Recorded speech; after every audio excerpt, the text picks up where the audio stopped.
Bonjour et bienvenue sur Mon Financier. Nous sommes le jeudi 13 novembre et la une des journaux, c'est cette amende record pour 6 banques américaines, anglaises et suisses, 4,3 milliards de dollars pour l'affaire d'échange. Ce n'est que le début, on parle d'un total d'amende de 32 milliards de dollars.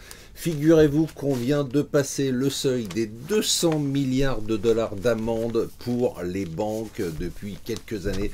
200 milliards de dollars, il y a eu le Libor, les subprimes, les sanctions, le contournement des sanctions par la BNP, 200 milliards de dollars. L'Allemagne s'attaque à Jean-Claude Juncker, le ministre de l'économie allemande considère que globalement les deals qu'a fait Juncker quand il était Premier ministre au Luxembourg étaient quand même des deals un tout petit peu limite, en fait, que c'était tout simplement de la fraude fiscale.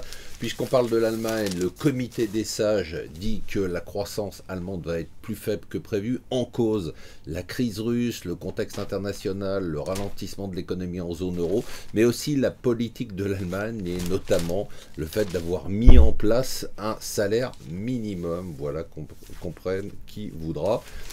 On va bientôt pouvoir manifester. Le MEDEF et la CGPME appellent les patrons et les entrepreneurs à aller dans la rue le 1er décembre. Je suis en train de préparer ma banderole. Le CAC, ça y est, il s'est repris une petite claque hier, 1,5% de baisse, et puis la veille, il a été monté de 2%, et puis aujourd'hui, il va remonter de 2%, et après-demain, il va baisser d'1,5%. Pour l'instant, ce qu'on peut dire, c'est qu'à 4200, eh bien, les traders ne savent pas du tout où aller.